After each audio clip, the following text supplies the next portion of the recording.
Ketika Yesus masuk ke Kapernaum, ada apa di Kapernaum? Kenapa Yesus ada di sana dan harus berjumpa dengan perwira ini? Berarti Yesus punya tujuan. Apa tujuan Yesus sehingga dia harus ke Kapernaum? Ya. Apa tujuan Yesus ketika Yesus harus berjumpa dengan perwira ini? Ada apa? Salam sejahtera bagi kita semua. Selamat kita berjumpa kembali dalam channel Paulus Pinonto Antirayo di program Setiap Hari Bersama dengan Yesus. Saat ini saya akan menemani Bapak Ibu Saudara dalam beberapa waktu ke depan. Namun sebelum Bapak Ibu Saudara nonton video ini, jangan lupa tekan tombol subscribe, komen, dan like sebanyak-banyaknya agar Bapak Ibu Saudara mendapatkan notifikasi dari saya dan khotbah-khotbah saya. Jika Bapak Ibu Saudara membutuhkan layanan doa, silakan tinggalkan komentar di kolom komentar ini. Dan Bapak Ibu Saudara, mari nikmati bersama firman Tuhan yang akan saya bagikan bagi Bapak Ibu Saudara. Dan tema khotbah saya hari ini bagi Bapak Ibu adalah Yesus sebagai yang tertinggi. Mari kita buka Alkitab kita yang terdapat di dalam Alkitab Perjanjian Baru, di dalam kitab Injil Matius pasal yang ke-8 ayat yang ke-5 sampai ayat yang ke-13. Kita buka Alkitab kita dan kita temukan, dan saya akan bacakan buat Bapak Ibu Saudara. Ketika Yesus masuk ke Kapernaum, datanglah seorang perwira mendapatkan dia dan memohon kepadanya, "Tuhan, hambaku terbaring di rumah karena sakit lumpuh dan ia sangat menderita." Yesus berkata kepadanya, "Aku datang menyembuhkannya." Tetapi jawab perwira itu kepadanya, "Tuhan, aku tidak layak menerima Tuhan di dalam rumahku. Katakan saja sepatah kata, maka hambaku itu akan sembuh. Sebab aku sendiri seorang bawahan dan di bawahku ada pula prajurit. Jika aku berkata kepada salah seorang prajurit itu, 'Pergi,' maka ia pergi, dan kepada seorang lagi, 'Datang,' maka ia datang, ataupun kepada hambaku, 'Kerjakanlah ini,' maka ia akan mengerjakannya." Setelah Yesus mendengar hal itu, heranlah ia dan berkata kepada mereka yang mengikutinya, "Aku berkata kepadamu, sesungguhnya iman sebesar ini tidak pernah aku jumpai pada seorang pun di antara orang Israel. Aku berkata kepadamu, banyak orang akan datang dari timur dan barat dan duduk makan bersama-sama dengan Abraham, Ishak dan Yakub dalam kerajaan sorga. Sedangkan anak-anak kerajaan itu akan dicampakkan ke dalam kegelapan yang paling gelap. Di sanalah akan terdapat ratap dan kertak gigi." Lalu Yesus berkata kepada perwira itu, "Pulanglah dan jadilah kepadamu seperti yang engkau percaya." Maka pada saat itu juga sembuhlah hambanya. Bapak Ibu Saudara dimanapun berada, di sini kita lihat bahwa ada seorang perwira. Lalu kemudian perwira itu punya hamba, dan kita bisa melihat di dalam peristiwa ini Yesus ada di sana. Yesus berjumpa dengan perwira ini. Di dalam cerita ini, dalam kisah ini, suatu ketika Yesus masuk ke Kapernaum, datanglah seorang perwira mendapatkan Yesus dan memohon kepada Yesus. Kalau kita tahu bersama bahwa perwira ini adalah seorang perwira yang memimpin 100 prajurit, 100 orang. Dan dia adalah pemimpin 100 orang. Dan dia memiliki pemimpin dan dia memiliki bawahan. Dia tahu persis bahwa siapa dia. Dia tahu persis bahwa dia punya seorang pemimpin. Dan dia juga tahu bahwa dia memiliki seorang hamba, seorang prajurit, yang dimana kalau dia suruh A, maka prajuritnya akan melakukan A, seperti ketika disuruh oleh pemimpinnya, dan kemudian dia melakukan hal yang sama. Kalau kita melihat ayat ini, khususnya di ayat perikop ini, ketika Yesus masuk ke Kapernaum, ada apa di Kapernaum? Kenapa Yesus ada di sana dan harus berjumpa dengan perwira ini? Berarti Yesus punya tujuan. Apa tujuan Yesus sehingga dia harus ke Kapernaum? Ya. Apa tujuan Yesus ketika Yesus harus berjumpa dengan perwira ini? Ada apa? Suatu pertanyaan yang besar ketika kita melihat ada seseorang berjumpa dengan orang lain, dan kita akan bertanya, Untuk apa? Maksudnya apa? Apa yang mereka perbincangkan? Apa yang mereka sedang pikirkan? Tetapi ternyata perwira Kapernaum ini ada suatu permintaan yang ingin disampaikan kepada Yesus, bahwa ternyata ada hambanya, ada salah satu prajuritnya yang sakit. Lalu kemudian dia berkata kepada Yesus, "Tuan, hambaku terbaring di rumah karena sakit lumpuh dan ia sangat menderita." Seorang hamba yang adalah hamba dari perwira ini, dia mengalami sakit lumpuh dan dia sedang terbaring di rumah. Dan dia tidak dapat datang bersama dengan saya. Ya, dia tidak dapat datang karena memang dia lumpuh. Dia nggak bisa berjumpa dengan Yesus karena dia lumpuh. Dia hanya di rumah saja. Dia nggak bisa berbuat apa-apa karena dia memang sedang mengalami kelumpuhan dan tidak bisa berbuat apa-apa dan tidak berdaya.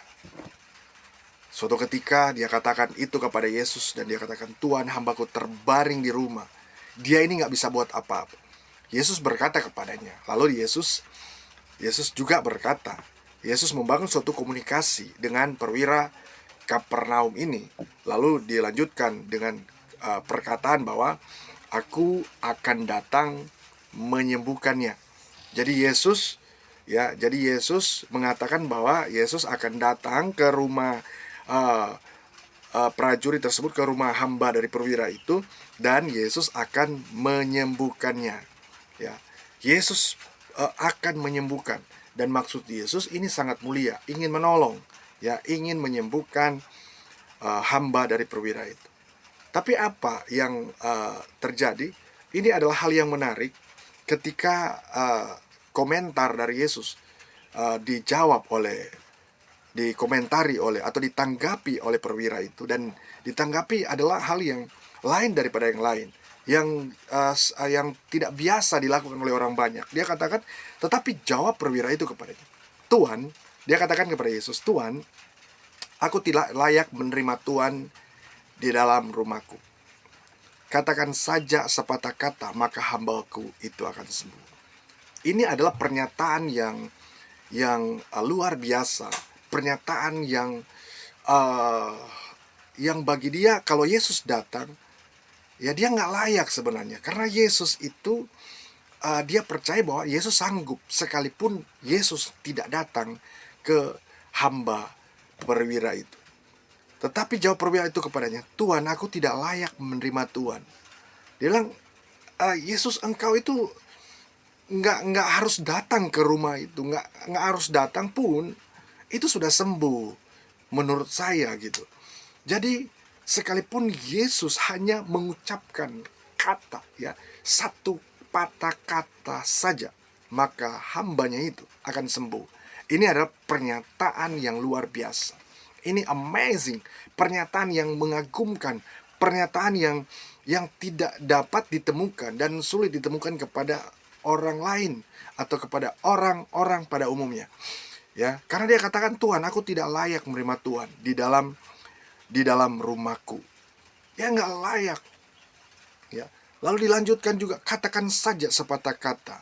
Dia minta kepada Yesus, "Yesus, katakan satu kata saja, ya, untuk agar supaya hambaku itu bisa sembuh." Lalu ayat yang ke-9 dikatakan, "Sebab aku sendiri seorang bawahan." Ya, dia mengindikasikan bahwa ternyata sekalipun dia seorang pemimpin, dia juga bawahan. Dia itu a servant. Ya, dia itu seorang yang melayani juga. Seorang yang sekalipun seorang pemimpin 100 prajurit, 100 orang, tetapi juga ternyata ada pemimpinnya dia. Sehingga dia menyadari, ternyata hidup ini harus dituntun Tuhan. Hidup ini jangan sombong. Hidup ini ternyata, kalaupun kita memiliki posisi, kita harus percayai bahwa Tuhan lebih dari segala-galanya. Dia katakan, katakan saja sepatah kata, maka hambaku itu akan sembuh, sebab aku sendiri seorang bawahan, dan di bawahku ada pula prajurit. Jadi dia ingin memberitahukan kepada Yesus bahwa, "Tuhan, Sekalipun saya seorang pemimpin, saya juga adalah seorang hamba. Saya juga ini uh, perlu juga mendengar pemimpin saya. Karena ya lagi pula ya hambaku ini juga sedang membutuhkan pertolongan. Lalu kita bisa lihat di ayat yang seterusnya, ayat 9 dan seterusnya. Dan di bawahku ada pula prajurit. Jika aku berkata, ya, jika aku berkata kepada salah seorang prajurit itu pergi, maka ia pergi. Dan kepada seorang lagi datang, maka ia datang. Ataupun kepada hambaku, kerjakan hal ini, maka ia mengerjakan. Dia memposisikan diri sebagai hamba.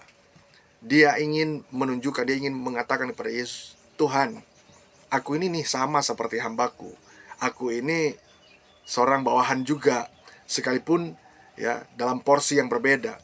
Ya, tetapi pun kalau kita lihat dalam kitab Injil Lukas, di situ dalam kitab Injil Lukas atau kitab Injil yang lain, ya, dikatakan bahwa perwira Kapernaum ini suka membantu tempat ibadah, suka memberikan kontribusi, suka berkontribusi pada tempat ibadah, yang dimana itu sangat disenangi oleh umat pilihan Tuhan pada waktu itu. Dan memang dengan cara ini Tuhan juga senang dengan apa yang dilakukan oleh perwira Kapernaum ini.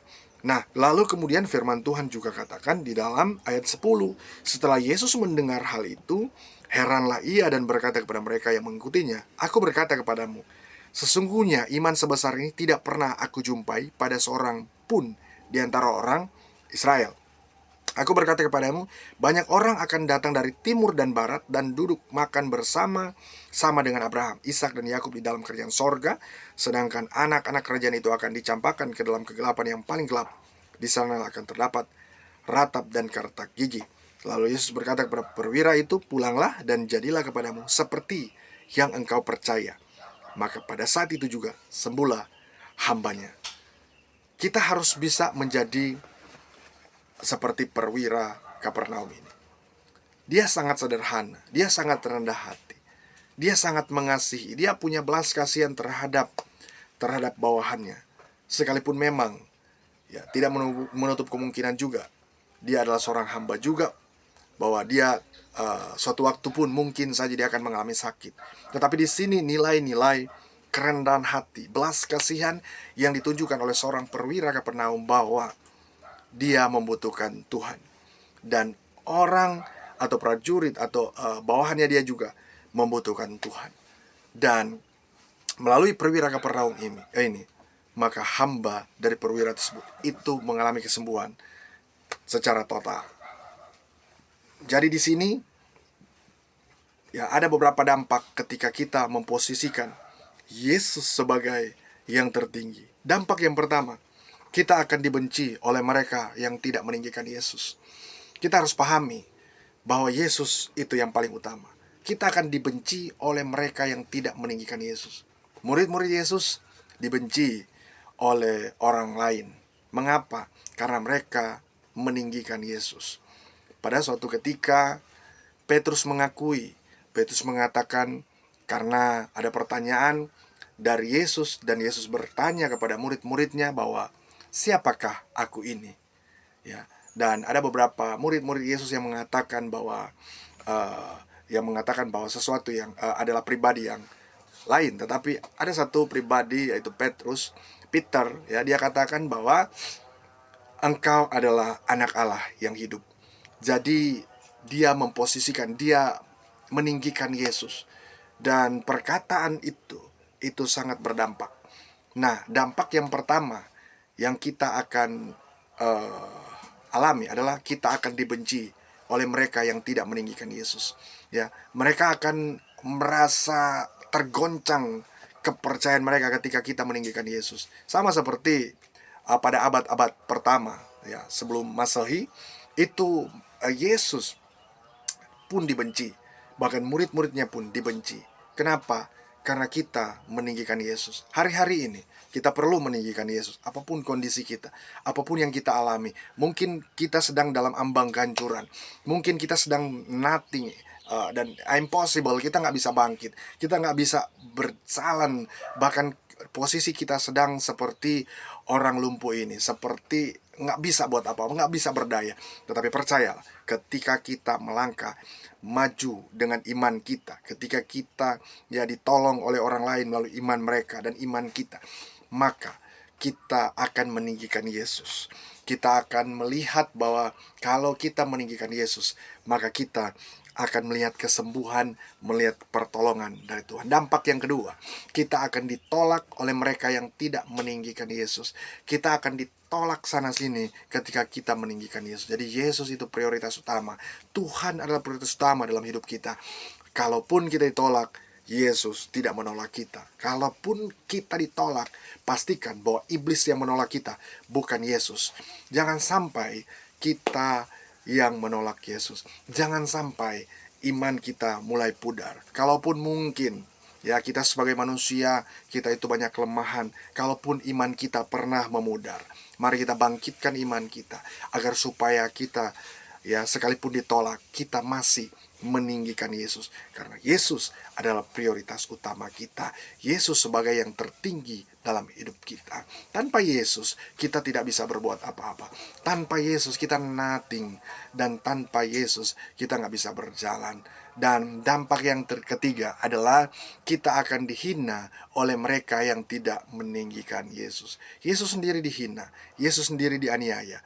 Tetapi pun kita harus meninggikan Yesus. Kenapa? Sekalipun kita dihina, sekalipun kita dikata-katai, tetapi Yesus yang paling terutama, karena kita ingin meninggikan Dia di dalam segala sesuatu. Dampak yang ketiga, ya, kita akan dihina sekalipun kita dihina, ya, tetapi Yesus menjadi kesukaan besar kita karena Dia adalah juru selamat kita.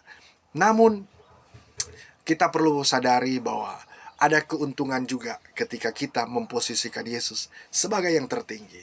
Keuntungan yang pertama, kita akan mendapat berkat di tengah cacian. Kita akan memiliki blessing, kita akan memiliki berkat yang luar biasa. Ketika kita di tengah cacian, di tengah gosip, di tengah persoalan, kita akan mendapat berkat. Keuntungan yang kedua, kita akan mendapat kekuatan besar di balik semua itu. Di balik kesukaran, kita akan mendapat kekuatan besar. Kenapa?